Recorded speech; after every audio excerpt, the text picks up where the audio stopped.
하루를 시작하는 첫 시간에 기도의자로 나온 우리에게 하나님이 오늘 우리가 읽은 말씀을 통해서 은혜 주시기를 원합니다. 아멘. 갈라디아서로 다시 돌아왔습니다. 갈라디아서로 다시 돌아왔는데 오늘 시작하는 말씀을 보면 어리석도다 갈라디아 사람들아 이렇게 시작되고 있습니다. 이 말씀을 보면은 예수님과 믿는 사람들, 갈라디아 교인들과의 관계가 어떤 것인지를 먼저 이야기를 해줬습니다. 관계 설정이 어떻게 되어 있느냐 이겁니다. 십자가에 못 박히신 것이 너희 눈앞에 밝히 보이거늘. 예수 그리스도께서 십자가에 못 박히신 것이 너희 눈앞에 밝히 보이거늘. 예수께서 누구를 위해서 왜 십자가에 못 박히셨는지를 얘기하고 있습니다. 십자가에 못 박히신 것이 너희 눈앞에 밝히 보이거늘. 이 말씀을 우리가 생각해 보면 지금 이렇게 얘기하고 있는 사도 바울 역시 예수님이 십자가에 못 박히실 때 그 현장에 있었습니까? 없었습니까? 없었습니다. 얘기만 들었겠죠. 예수께서 예수라는 분이 십자가에 못 박히셨다. 이걸 들었을 거예요. 그리고 직접 보지를 못했습니다. 그리고 이런 얘기를 들었을 때 당시 그는 당연히 이 예수라는 분이 저주를 받아서 그렇게 십자가에 죽을 줄로 알았습니다. 그런데 그 이후에 다메섹 도상에서 주님을 만나고 난 이후에 부활의 주님을 만나고 난 이후에 그 예수라는 분이 그냥 저주를 받아서 십자가에 못 박힌 게 아니고 자기가 저주를 받은 게 아니고 모든 사람들의 죄 때문에 우리를 위해서 나를 위해서 그렇게 십자가에 못 박혀 죽으셨다. 대속 죽음이라는 것을 알게 되고 깨닫게 되고 계시를 통해서 주님이 알려주셨습니다. 그래서 완전히 바뀐 거죠. 그래서 주 예수를 박해하던 사람이 믿는 사람들을 박해하던 사람이 이제는 오히려 그 예수를 전하는 사람이 된 거죠. 이렇게 해서 복음을 전하는 바울이 됩니다.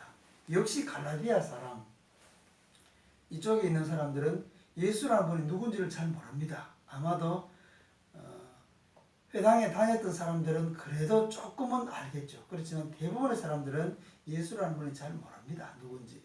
그런데 이런 사람들을 찾아다니면서 복음을 전했습니다. 예수께서 우리를 위해서 인류를 위해서 십자가에 못 박혀 죽으셨다. 그 예수를 믿으면 우리 죄가 용서받고 구원을 받는다. 하나님의 자녀가 된다. 이 좋은 소식을 전했습니다. 이 사람들 역시 예수라는 분이 어떤 분인지를 들은 사람도 있을 것이고 못 들은 사람도 있을 것입니다. 그런데 어마어마하게 놀라운 사실은 이 들은 사람들이 이 소식을 듣고 그것을 믿음으로 받아들였다는 거죠. 그리고 믿는 사람들이 생겨났다는 거죠. 제가 어제 이 말씀을 읽는데 이게 역사적인 사실입니다. 예수께서 십자가에 못 박혀 죽으셨다는 것은 역사적인 사실이에요. 그것을 본 사람들도 다 믿는 건 아니에요. 그런데 이렇게 죽으셨는데 그 죽음이 자신을 위한 죽음이 아니고 모든 인류를 위한 죽음이고 우리 때문에 죽으셨다. 우리를 살리시려고 죽으셨다. 그 예수를 믿으면 구원받는다고 하는 이 사실을 전했는데 믿게 되었다는 이 사실이 어마어마한 기적이죠. 그런데 저는 이런 말씀, 이 말씀을 읽는 중에 이런 생각이 들었습니다. 사실인데 선명하게 복음을 전했다는 거죠. 거기에는 성령의 어마어마한 역사가 있었다는 거죠. 이 얘기를 듣고 믿게 될 사람이 몇 명이나 있겠습니까? 이거는 성령의 역사가 아니고서는 일어날 수 없는 일이죠. 얼마만큼 직접 본 사람도 아닌데 이것을 들었고 깨닫고 계시를 통해서 알게 된 것이지만 그 가운데서 그 사람을 통해서 성령이 놀랍도록 일하셨기 때문에 또 듣는 사람들 가운데도 성령이 역사하셨기 때문에 믿게 되었다고 저는 믿습니다. 그래서 바울은 확신 있게 전합니다. 예수 그리스도께서 십자가에 못 박히신 것이 너희 눈앞에 밝히 보이거늘 너희가 내가 전한 그 복음을 분명히 듣고 선명하게 나타났거늘 누가 너희를 꾀더냐. 분명히 예수께서 그냥 죽으신 게 아니고 우리를 위해서 우리 죄 때문에 죽으셨는 것이 너희 눈앞에 밝히 보이는데 왜 꼬임이 빠져서 넘어갔느냐. 이렇게 바울은 안타까운 심정으로 그렇게 갈라디아 3장에서 메시지를 전하는 것이죠. 관계 설정이 그렇다는 거죠. 관계 설정은 예수님은 우리 죄 때문에 우리 죄를 위하여 죽으셨고 우리를 건지시러 오신 분이고 우리는 죄 가운데 있는 사람이고 그리고 그 예수님 때문에 구원 받아야 할 사람, 구원 받은 사람, 예수님과 우리의 관계가 이렇다는 거죠. 그럴지인데 너희가 어떻게 그 예수님을 버리고 다른 것을 따라갈 수 있느냐 이 말입니다. 이런 관계라는 거죠. 그리고 2절에서는 더 심화시켜서 말씀합니다. 내가 너희에게서 다만 이것을 알려하노니 너희가 성령을 받은 것이 율법의 행위로냐 혹은 듣고 믿음으로냐. 이것은 1장 2장과 계속 연관되어서 얘기되어지는 것입니다. 너희가 성령을 받은 것이 1절에는 보면은 십자가에 못 박히신 것이 두 번째는 2절에는 성령을 받은 것이 율법의 행위로냐 혹은 듣고 믿음으로냐 그렇게 말씀했습니다. 자 보십시오. 성령을 받은 것 이게 율법의 행위로냐 너희가 율법을 지킴으로 성령을 받았느냐 아니면 듣고 믿음으로냐 무엇을 들었다는 거죠. 선명한 복음 예수께서 십자가에 못 박히셨고 그 십자가에 못 박히신 것이 우리 때문에 우리를 위해서 죽으셨고 그것을 믿는 사람들은 구원받는다고 하는 이 복음의 소식 이것을 믿음으로 믿고 성령을 받았느냐 아니면 너희가 율법을 지킴으로 성령을 받았느냐 이것은 그냥 막연한 그런 사실이 아니고 분명한 사실 경험되어진 사실을 얘기합니다. 성령을 받은 것이 너희들이 그 현장에 있지 아니했느냐. 그래서 성령을 받은 것 이 말씀을 한번 우리가 좀 생각해 보면 너희가 믿을 때에 성령이 우리 가운데 너희 가운데 오시지 않았느냐. 믿을 때에 성령이 오신다는 거죠. 그러니까 우리 눈에는 성령이 보이지 않습니다. 그렇지만 성령이 왔다는 것을 알 수 있다는 것이죠. 이건 경험적으로 아는 것입니다. 성령이 왔다는 거죠. 성령을 받은 것이 성령이 오심입니다. 그리고 성령이 우리 가운데 오셔서 우리 안에 거하신다는 것. 성령의 내주입니다. 성령의 내주. 예수로 말미암지 않고는 누구든지 성령으로 아니하고는 누구든지 예수를 주라고 할 수 없다. 이 성령의 내주. 그리고 사도행전을 보면은 베드로가 성령이 충만해서 말씀을 전할 때 너희가 회개하고 주 예수를 믿으라. 그리하면 성령을 선물로 주시리니 이것은 모든 믿는 사람들에게 통일하게 주어지는 약속이다. 예수를 믿게 될 때에 성령이 우리에게 온다는 거죠. 회개하라. 회개하고 주 예수를 믿으라. 그리하면 성령을 선물로 받으리니 이 약속은 너희와 모든 먼 데 있는 사람에게 통일한 약속이다. 이 말씀을 곰곰이 생각해 보면은 회개하고 믿을 때에 성령이 온다는 것이고 성령이 오셔야만이 회개가 가능하다는 사실입니다. 회개하고 내가 죄인인 것을 알게 되고 예수를 믿게 된다는 사실입니다. 성령이 그때 복음을 듣게 될 때 우리 가운데 오시게 되고 내가 죄인인 것을 깨닫게 해주시고 예수를 믿음으로 받아들일 수 있게 하신다. 이게 성령께서 하시는 일, 어마어마한 놀라운 일이라는 거죠. 그 가운데 성령이 우리 가운데 있다는 것입니다. 그리고 또 한 가지는 뭐냐면 이 성령이 우리 가운데 왔을 때 성령으로 인을 치신다는 겁니다. 인을 지시다는 게 뭐냐면 도장을 찍는다는 거죠. 성령의 인지심을 받았다. 너희가 구원받았고 하나님의 백성이라는 것, 하나님의 자녀가 되었다는 것을 도장을 꽝꽝꽝 찍어가지고 너희는 내 백성이야. 하나님의 자녀야. 성령이 올 때 이게 확실해진다는 것입니다. 우리 역시 마찬가지입니다. 우리가 성령 왔는지 안 왔는지 잘 몰라요. 그런데 내가 예수를 주로 고백하고 있어요. 그리고 내가 하나님의 백성이라는 것, 하나님의 자녀라는 이 틀림없는 것을 성령께서 인을 써주셔서 알게 해주세요. 이 믿음에서 벗어나지 않게 해주세요. 그래서 사도 바울은 이것을 강하게 얘기합니다. 성령을 받은 것이 율법의 행위로냐 혹은 듣고 믿음으로냐. 너희가 복음을 듣고 믿을 때에 성령이 오시지 않았느냐. 성령께서 너희 안에 있다는 것을 너희가 확인하지 않았느냐. 그리고 그 성령이 너희가 하나님의 자녀인 것을, 구원받은 하나님의 백성인 것을 알게 하지 않느냐, 깨닫게 해주지 않느냐, 그 믿음 가운데 세우지 않느냐, 이렇게 말씀하시는 것입니다. 그래서 그 말씀에 이어지는 3절은 그대로 연결되죠. 너희가 이같이 어리석으냐 성령으로 시작하였다가 이제는 육체로 마치겠느냐. 이런 은혜를 받았는데 이것을 버리고 꼬임에 빠졌느냐. 저는 새벽기도 나올 때 오늘 이 말씀이 생각났습니다. 성령으로 시작하였다가 육체로 마칠 수는 없지 않느냐. 때로는 우리 육신이 연약함으로 조금 더 자고 싶은 마음, 그런 마음이 있겠죠.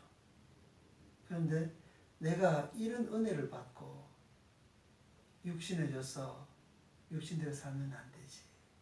성령으로 시작되었는데 성령으로 이겨나가야지. 성령의 인도함을 따라 나가야지. 그래서 영적 전투의 여정은, 어제도 우리가 그 말씀 듣는 중에 피 흘리기까지 싸워 이겨나가야 하는 그런 치열한 과정인 거죠. 성령으로 시작했다가 육체를 마칠 수는 없는 거죠. 더 귀한 것, 가치를 가지고 있음에도 불구하고 그것을 모르면 감은 이슬에 넘어가는 것이고, 또 육체의 연약함으로 우리가 빨려서 육체에 이끌려서 살아가게 되는 것이죠. 이런 주님과의 관계는 끊을 수 없는 관계, 하나님과의 끊을 수 없는 관계인데 너희가 그렇게 끌려가서는 안 된다는 것입니다. 5절 말씀을 한번 읽어볼까요? 너희에게 성령을 주시고 너희 가운데서 능력을 행하시는 이의 일이 율법의 행위에서냐 혹은 듣고 믿음에서냐. 계속해서 율법의 행위에서냐 듣고 믿음에서냐. 2절 말씀을 한 번 더 그렇게 부각시켜서 말씀하는 것을 보게 됩니다. 믿을 때에 주님과의 관계가 이렇게 되어지는 것이고, 또한 성령의 인치심, 성령의 인도하심, 성령의 역사가 있다는 것이죠. 너희에게 성령을 주시고 하나 더 추가됐습니다. 너희 가운데서 능력을 행하시는 이의 일. 어떤 능력을 했을까요? 성령의 권능이 나타났음이 있었다는 거죠. 그냥 성령이 있었다.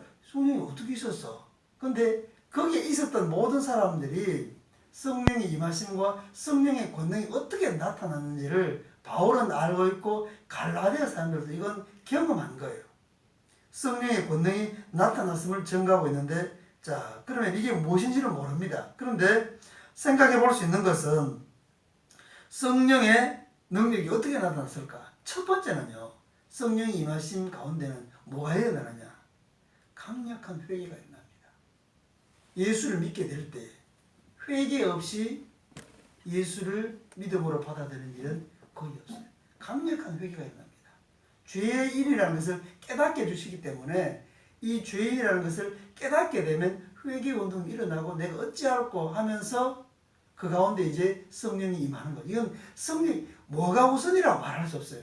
성령이 임하셨기 때문에 죄를 깨닫게 되고 그렇게 잡아가게 되고 예수를 받아들이게 되는 거죠. 또 이것을 반대로 얘기하면 회개하게 될 때 성령이 우리에게 임하는 사실. 그러니까 성령이 임하게 되는 어마어마한 놀라운 사실, 성령의 능력 가운데 행하는 것은 뭐냐면 회개 운동이 일어난다는 거죠. 그 사람의 마음 가운데 회개가 일어난다. 강력한 회개가 있었다는 것을 볼 수 있고, 이렇게 성령이 임해서 회개가 일어나게 되면 그 다음에는 몸과 마음과 영혼이 새로워집니다. 이전과는 달라지는 거죠. 죄인이라는 것을 깨닫게 된 사람은 거기에 대해서 처절하게 회개할 수밖에 없고 몸과 마음과 영혼이 새로워집니다. 이런 새로워지는 일이 일어나는 거죠. 거기를 기회하게 되면 이것은 뭐예요? 치유가 일어나는 거죠. 그 사람의 몸과 마음과 이 영혼의 치유가 일어나는 것입니다. 그리고 그를 붙잡고 있는 이 세상의 것들이 떠나게 되는 거죠. 귀신에 사로잡혀 있는 사람들은 귀신에부터 노임을 하게 되는 거죠. 이런 성령의 능력이 그 가운데서 일어났다는 것을 바울은 증거하고 있습니다. 그러니까 예수님께서 저희들에게 말씀하시고 사명을 주실 때 내 이름으로 귀신을 쫓아내라, 병든 자를 치료하라, 새 방언을 말하게 될 것이다. 이게 성령께서 그 가운데 임하셔서 행하시는 놀라운 일입니다. 이런 일이 그 가운데서 일어났다는 것, 나타났다는 것을 말씀하고 있는 것이죠. 이런 일이 율법을 지킴으로, 율법의 행위로 된 것이냐, 아니면 믿음으로 된 것이냐, 그렇게 말하고 있는 것이죠. 듣고 믿음이세요. 부인할 수 없는 성령의 나타남을 얘기하는 것이죠. 이렇게 해서 너희가 성령을 받은 것, 예수를 믿게 될 때 이런 일이 일어나는 것이고, 이 성령이 임했다는 것은, 너희 가운데 있다는 것은 너희가 바로 하나님의 백성이고 하나님의 자녀, 믿음으로 되었다는 것, 오직 은혜로 되었다는 것을 얘기하고 있습니다. 그 다음에 6절에서부터 9절까지는 구약 성경에 있는 아브라함의 예를 들면서 증거하고 있습니다. 왜 그러냐면은 이 갈라디아 사람들의 마음을 흔들어 놓은 사람들이 다름 아닌 유대로부터 온 사람들입니다. 선생들입니다. 이 사람들은 아브라함을 믿음의 조상으로 믿고 있는 사람들입니다. 그래서 이 아브라함은 믿음의 조상이기 때문에 아브라함이 어떻게 하나님의 백성이 되었느냐?